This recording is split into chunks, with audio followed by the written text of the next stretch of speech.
uh, doing a reboot of yesterday's episode where I did 45 minutes and then figured out afterward that I think I had forgotten to unmute Rumble. So if Instagram went out live, which I have not been able to confirm with any degree of certainty, all you saw was 40 minutes of my mouth moving and no sound. So I guess you could have just made up what do I think it's what I think it's going to be today, and then figured out afterward that I think there we go. See, that was the one thing I did not have going for me yesterday. When I got everything set up, the phone that I use to have down underneath the cameras here so I can see myself, and I'll turn it up so I can hear myself and then turn it back down to make sure I have volume. It was dead, and I did not want to put this off, so I didn't. And this is how it ended up. So, but it seems like we may actually have things working today. So, give me a thumbs up and press the subscribe button and the follow button and all those other buttons and ring all the bells and all the whistles and everything like that, so you'll know when my hilarity is going to be online, because I frequently have technology issues. Not my forte. So anyway, I do have a great show today. It was, I tell you, I posted this yesterday afternoon after I figured out this is all screwed up. I'm like, that was probably 40 minutes of the best show I've done. I thought I was really firing on all cylinders as far as what I was saying and all that kind of stuff. And then we ended up with it being a big goose egg. So we're going to try and do better this time. I have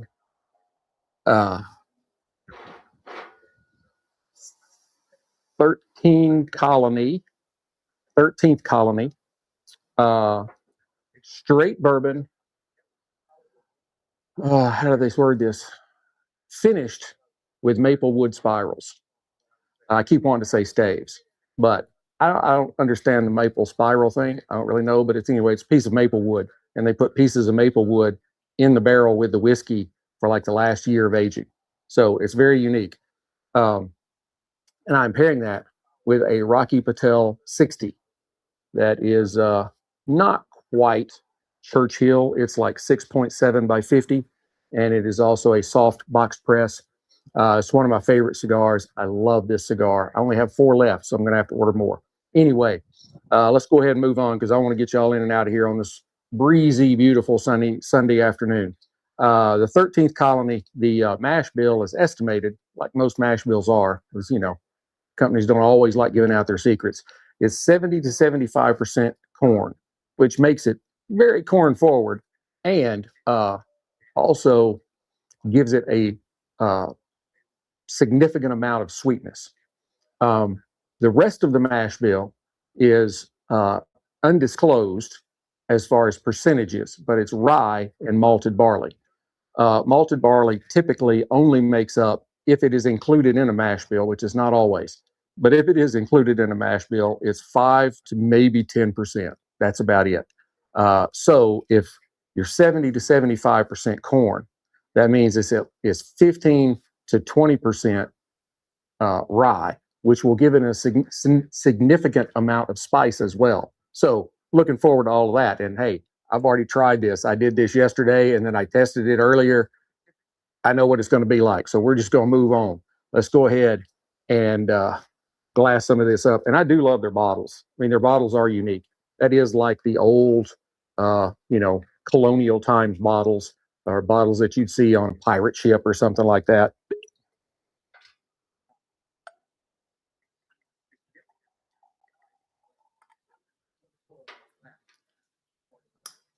All right. Now, if you look at that spirit in the glass, that is just a beautiful, beautiful spirit. It's just kind of the perfect amber color, not too much, not too little. It has these kind of beautiful golden hues. The sun's kind of spotty in and out. And so it just has this kind of beautiful kind of halo to it, and has very, very nice legs. And I'm a leg man. So, trying to get these cameras exactly the way I want them. All right, on the nose. I remember this from yesterday. Oh my goodness. Even though I remember it from yesterday, I forgot exactly how enchanting it is on the nose. Bless you. It is rich and inviting. It has this wonderful maple syrup sweetness that kind of leads out of the gate. And then that's backed with some toasted oak and a nice layer of brown sugar, and then just a hint of praline. And I mean, praline is wonderful. Uh, it loves me as much as I love it, so I don't get to have it all that often because I'm watching my gorgeous figure. So anyway, but then there's also kind of a subtle layer of like baking spices and maybe just a hint, just a whiff of char that passes by, that kind of keeps it from leaning too dessert heavy. To let you know that it is bourbon, it is whiskey. On the palate,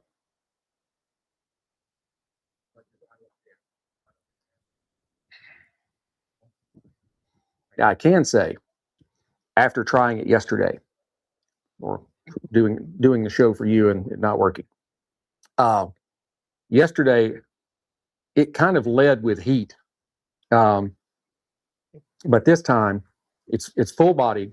It's got a nice viscosity to it, but up front you really get this kind of warm maple candy and caramelized sugar that is then like quickly followed up with some nice cinnamon spice, maybe some toasted pecans in there.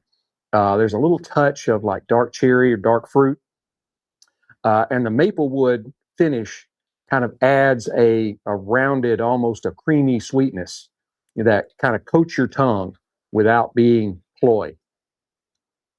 Uh, and the finish is long. It's got a really nice long finish to it.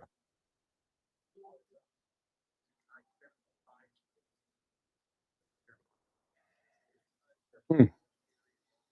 And there's the lingering notes of kind of a maple glaze and this oak char, and there's some soft spice that kind of tapers off into a slightly dry, earthy fade that's nicely balanced against the earlier sweetness. And then kind of meandering all with this is this uh, spice kind of heat that just kind of pops up here and there around your palate. This is I had really held off on this 13 colony stuff for a long time. I kept seeing it and I'll get to it later. I'll do. And I finally, when I read about the Maplewood spiral thing, I'm like, all right, I gotta try it. So I broke down and bought a bottle. It is very good. It is very good. So anyway, all right, let's move on. How we're doing here? How we doing? Oh, man, we're doing great. The Rocky Patel 60. Rocky is he is very event uh, oriented, and there are events in his life. He makes cigars to commemorate those. This one is his 60th birthday a few years back, and this particular stick is Nicaraguan filler and binder with a beautiful, beautiful dark San Andres, Mexican San Andres leaf. And that's, if you watch my shows, that's my favorite leaf. I love that leaf anytime it's included anywhere in the makeup of the cigar. It's to me, it's probably the best cigar leaf out there. It's just as far as flavor and all that kind of stuff. So anyway, the as you can tell, this is kind of a candy bar Snickers kind of brown, and I love Snickers. Construction is basically flawless. Um, there are, and this, I don't even know if minimal is the word for the seams on this. There's almost no seams on this leaf. There's kind of one right there, but as you can tell, it's not very pronounced, you know. And other than that, there may be just some very tiny, tiny leaves or veins. It's a wonderful leaf. Uh, seams are extremely tight yet visible. The one I smoked yesterday, they were basically invisible. I don't even think I could ever pick up where a seam was. These you can see them, but you do have to kind of look, and you can't see it all the way around. So, and has a beautiful double cap. All right, now on the nose.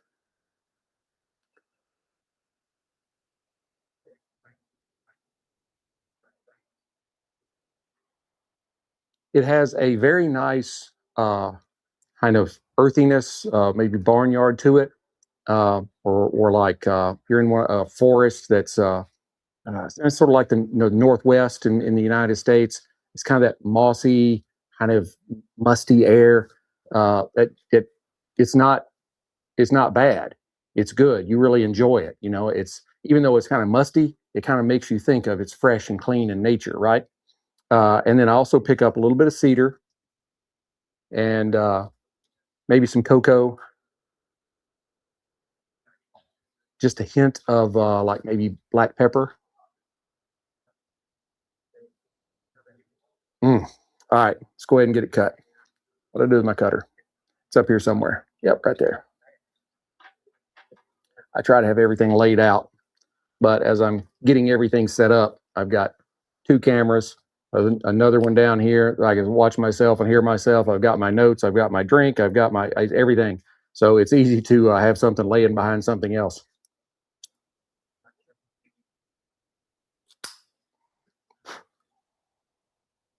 Beautiful V cut by my C-Car V cutter.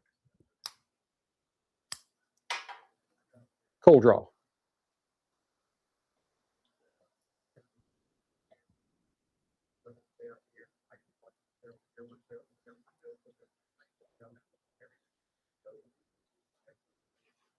Mm. Um, on the cold draw, I get some nice notes of cocoa powder, a little bit of espresso bean in there, um, and then there's like a hint of dark fruit. Think cherries or plums, and then there's kind of this underlying earthiness with maybe just some hints of cedar in there. So, all right, let's get it fired up. Don't use the one that's in my pocket. Something else I didn't have completely 100% ready. I love this. This is not my favorite lighter. If you watch the show, my favorite lighter is my Rocky Patel Envoy. But I brought the C-Car double torch out here today. I also have a four torch laying here and a single flame. I like to be prepared.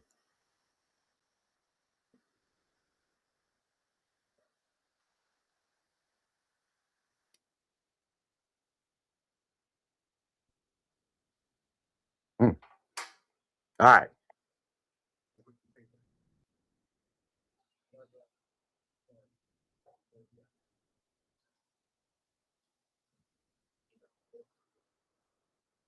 The stick is, I mean, it's bold right out of the gate. You get some great notes of dark chocolate and coffee, black coffee, and there's a nice peppery spice. Those three kind of dominate. There's a very nice kind of oily texture to the smoke, and then you have this underlying kind of backbone of earth and oakiness.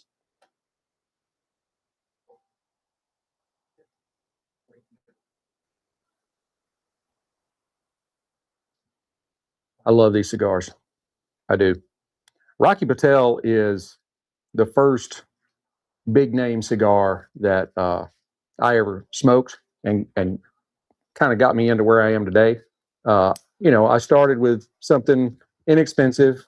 I smoked a lot of Gurkha back and Five Aegis back in the day, and but then when I stepped out, it was a Rocky Patel vintage 1990, the Burgundy band, and that's really how I ended up where I am today. So thank you, Rocky.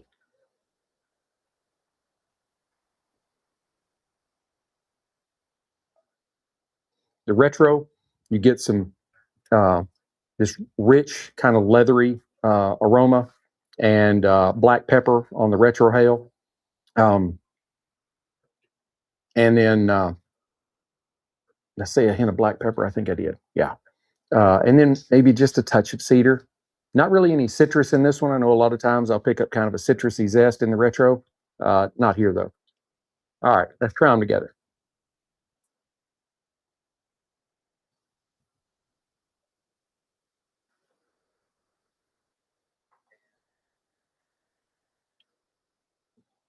That's just as good as it was yesterday.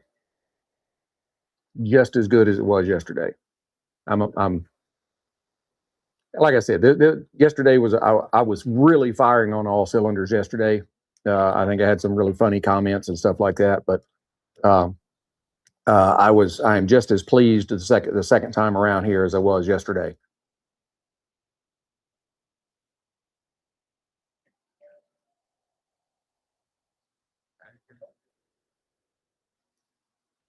Smoke doesn't hang in the glass as much as it did yesterday.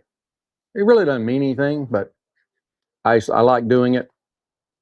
For me, uh, if you're kind of new to the show, I take a puff and and then I release it into the glass just as the spirit is starting to touch my tongue. And the way I see it, that is getting the palate aroma or palate profile from the stick and the palate profile from the spirit to meet in as close a time as possible. So I'm not taking a puff, and then letting the smoke out, taking a sip, and there being, a couple of seconds in there. It's just my thing. Uh, I don't know that I've ever seen anybody else do it. So one of the things that makes me unique, right? Among a whole bunch of other things. I am unique in a lot of ways.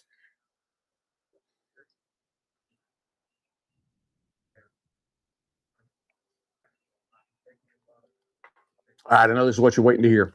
Uh, this pairing kind of starts out kind of that classic. I don't even know if I can say sweet meets bold because they are both sweet and they are both bold. So it's a kind of sweet and bold meets sweet and bold. It's just who's sweet and bold matches with the other sweet and bold. Uh, the maple uh, the maple forward bourbon kind of softens those initial peppery notes in the cigar and amplifies the cocoa and kind of the black coffee, and then the cigar in the reverse supports the chocolate and espresso that is in the bourbon. They really, I think, go very well together. And I may have actually had those in reverse. I just thinking about what I just said.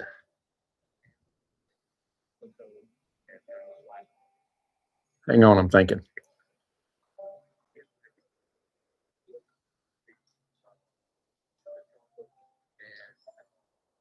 Yeah, I had that wrong. I had those backwards. Sorry. All the notes are there. I promise. It's a complete symphony.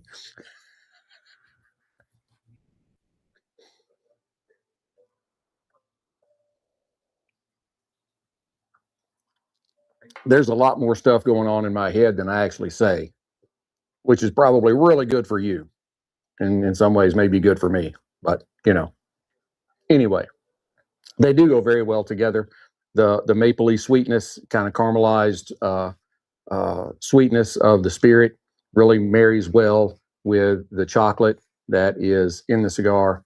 And then you got the rye spice in the bourbon that kind of meshes very well with the peppery spice that's in the cigar. I think I'm now kind of getting it a little bit right. I just had to think about it a minute.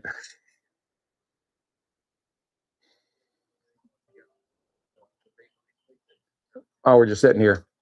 Want to offer my condolences to all of the people that were injured, the person or two that lost their life yesterday in the Runaway Bay tornado out northwest of Fort Worth. I was sitting here at home. Uh, I had the TV on the Fox Weather. It's kind of like the Weather Channel uh, on TV, and then I had Max Velocity follow on Facebook. I really love the way they do their stuff, and it's basically just like when the Weather Channel does. They have their live thing for all the time that all these storms are going on. Well, these Max Velocity people, they do the same thing, and I like the way they break things down and stuff like that. I just couldn't believe how long this thing went on, and it was like, I think they were saying that there was something like 140-mile-an-hour winds, and there was a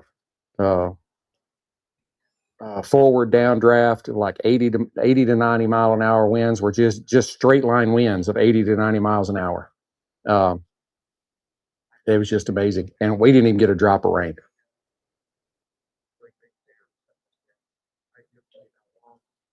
Anyway, so back to this.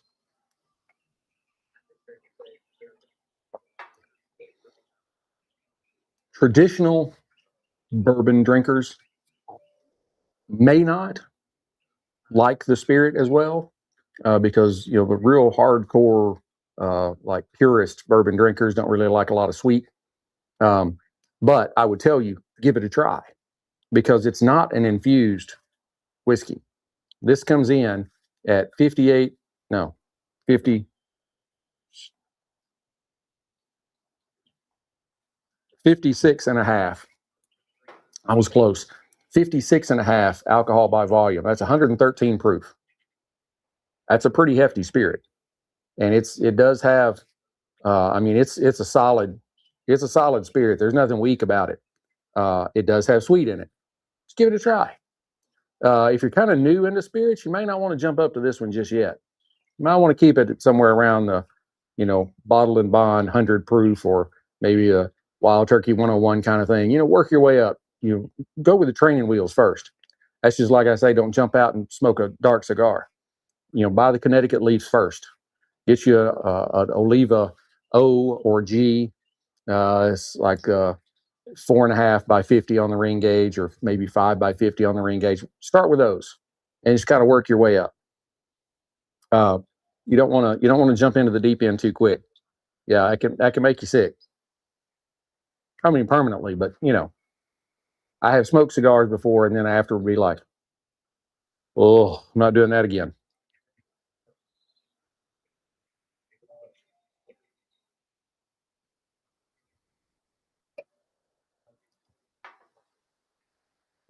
And I will say, I touched this up just right in the beginning, but that is some beautiful, beautiful, nice little stacks of whitish gray ash.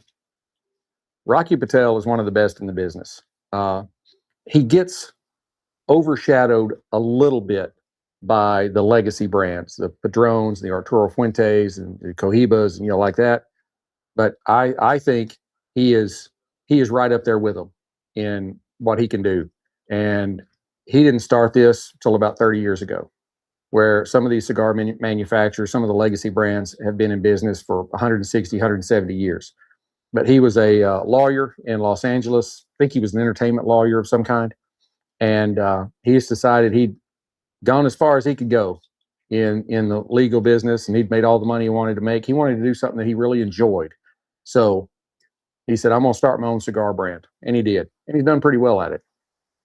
As I said in the beginning, he's big into blends. He loves blending tobaccos, coming out with new blends all the time.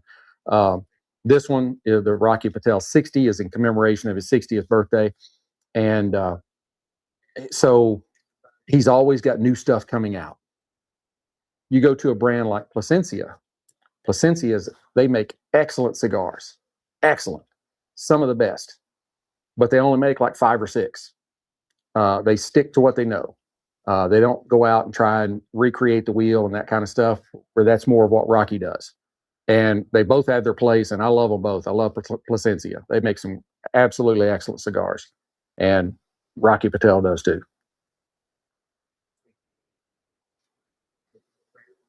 For those of you that may have joined in a little late, I see somebody else has joined. I try to give everybody a wave when I see them. Thank you for being here. The 13th Colony. Love the bottle. I mean, I really do. That is a very unique bottle, kind of like the Willet pot still. That's got the pot still bottle that's like this tall, but most of it is neck. This has that, colonial era feel to it. And I actually coming out here, I had all my stuff in my hands, and I was holding the bottle by the lip because normally I've got it held like right up next to my body because I'm afraid I might drop it, which would ruin the whole show. But this one I just carried out like that. Really cool. You'll love the bottle, and you'll love what's in it. That's for sure. It is a 70 to 75% corn mash bill, with the remainder made up of rye and malted barley. And malted barley, if it's included in a mash bill, typically is not more than like 5 to 10%. You might find some that tips up to maybe like 11 or 12, but 5 to 10 is about it. And so the rest of it would be made up with rye. So at 70 to 75% corn and 5 to 10% in rye, you're looking at, 15, 20%. Malted barley, 15 or 20% that's rye. So that does give it a fairly significant amount of spice. That's what rye brings to the mash bill, and why ryes are so spicy. Ryes replace corn with rye, and rye is a very spicy grain. Uh, it is very interesting when you start getting into the different, like what corn does, what rye does, what wheat does, and then you have the malted barley there that comes in. It's just amazing. Now scotches are like all 100% malted barley. I need to do a scotch here again pretty soon. I hadn't done a scotch in a while. Sorry. I got a haircut yesterday. 7 minutes. I used a little Great Clips app, and they had like a 14-minute wait. And so I went ahead and signed up, and I had some stuff to do. And I got there as I was second in line. I walked in, and there was a lady behind the counter, and she's like, did you sign up online? I'm like, yep, that's me right there. And I sent my wife a text and said, hey, I'm getting a haircut real quick. 7 minutes later, I took a picture of myself walking back to the truck, said, I'm done. That included paying 7 minutes in and out. But there's not a whole lot to cut. Still cost me $25. I'm like, can't you get a bald fella's discount? I mean, really, look at this. You're charging me the same amount that you're charging somebody with hair down to here. Bald fella's discount. I think that needs to be a thing. I need to introduce that. So get a bald fella's discount. I always got my hair cut on the base when I was in the military, because it was like $5, $7, and they were just moving you in and out. They didn't even, I don't even think they might ask you what you want it short or medium. That was pretty much it. You couldn't do long. And you'd be like, yeah, I'll take it medium. And they just put the thing on there and just start cutting. And you were done, and cost you $7. Anyway, back to where we were. I know I wander around a lot, but that's what makes the show interesting, right? You have that wonderful mash bill in the 13th colony, and then they age it. And then for the last year of aging, they put maple spirals. I need to really figure out exactly what a maple spiral is. But anyway, it's pieces of maple wood that they put in the barrel, and they age it like that for a year. So it's still in a charred oak barrel. They put the maple wood in it just for it to impart the flavors of the maple wood into the spirit. So it's not infused.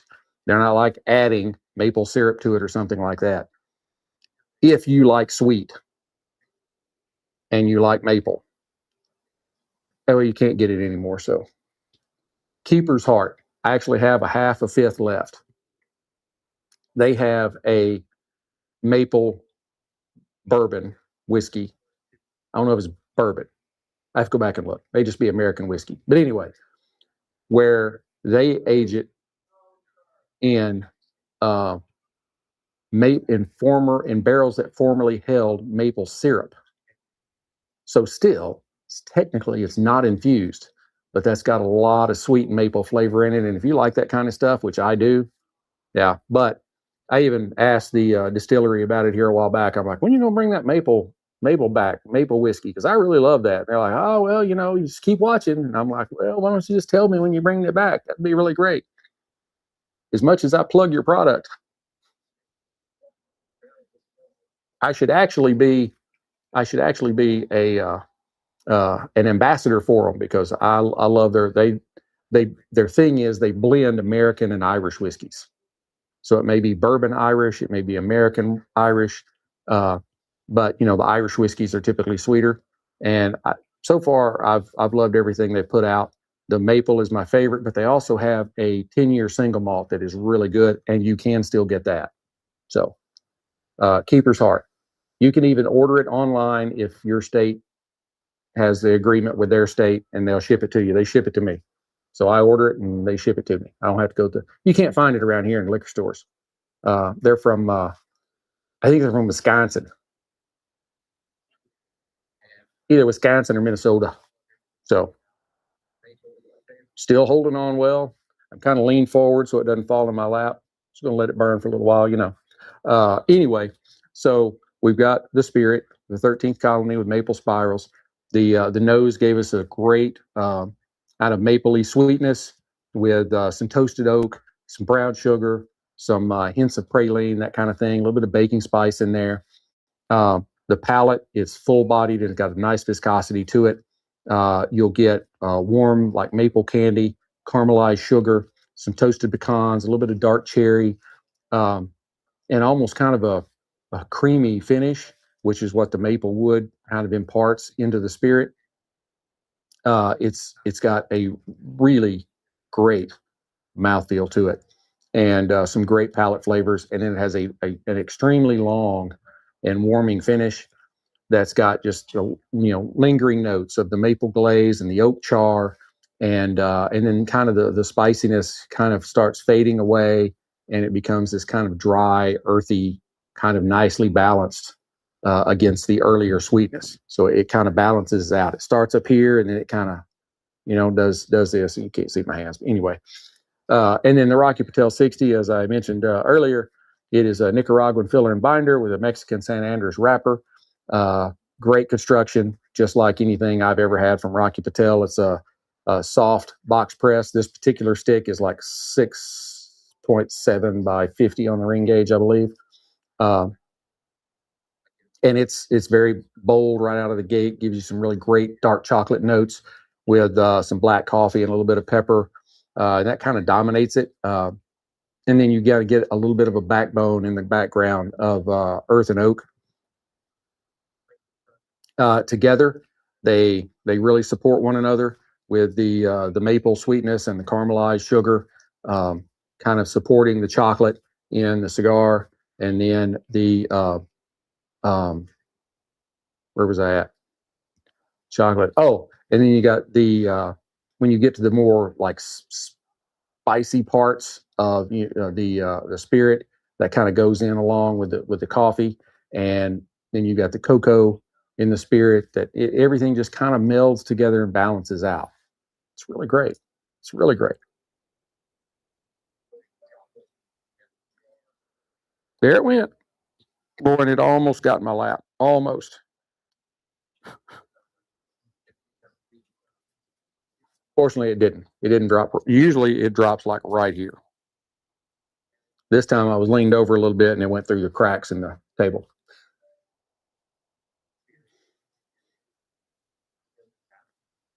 And we're getting here about the halfway mark. Hey, we're doing really good. I think we're about where we were yesterday. Uh, as we have gotten closer to the halfway mark, uh, the uh, the profile of the cigar, the um, the espresso has turned more to like roasted coffee, kind of maybe even darker than espresso. And I know there's some people like darker than espresso. Yeah, there's a Turkish roast, an Italian roast, Spanish roast is basically burn up. I don't see how people drink that stuff, but I used to own a coffee house, so I kind of remember a lot of that. But yeah, even the darker espresso roast, I didn't no.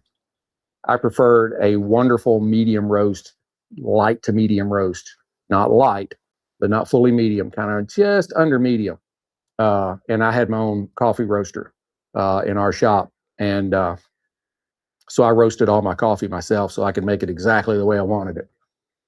Then 6 or 8 months after I opened, Starbucks opened a place across the street and ran me out of business. I'm not bitter though. Uh,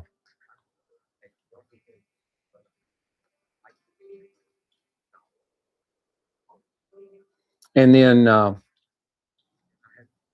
you also have some notes in the cigar of molasses and leather that kind of come forward, which really marries very well with the maple sweetness and the caramelized sugar in the spirit. Um, and it, I try to not use the word really again.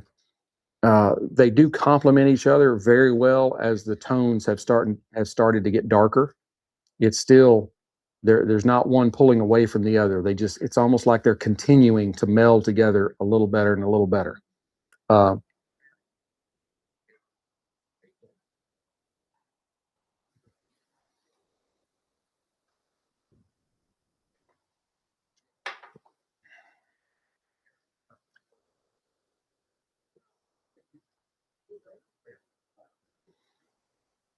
yeah, the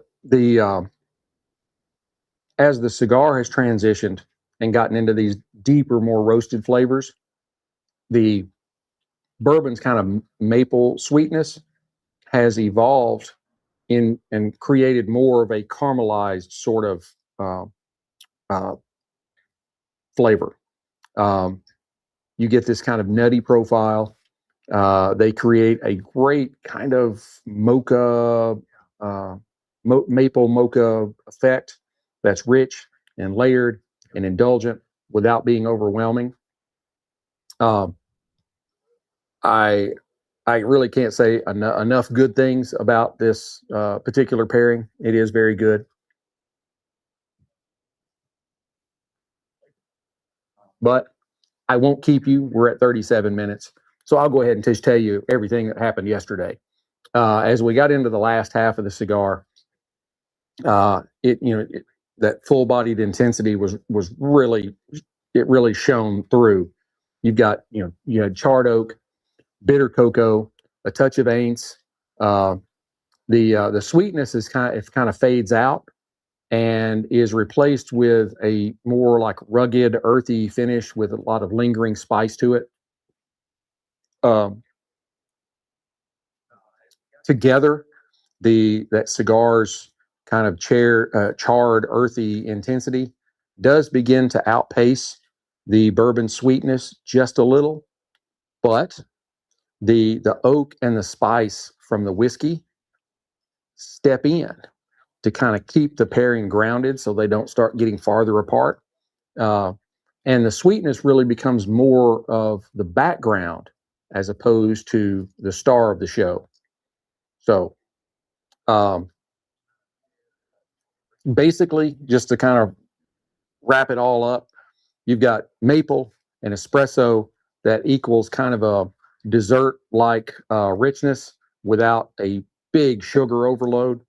The cigars, the bourbons, the bourbon enhances the cigar's chocolate and molassesy notes, and the cigar's strength prevents the 113 proof bourbon from overpowering it and even being too sweet with all of that maple goodness that's in there.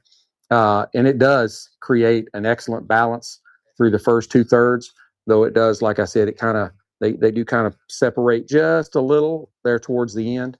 Overall, I would give the Spirit an 8.6 out of 10. I would give the cigar a 9.1 out of 10. Overall, I think this is about an 8.8. So it's very good.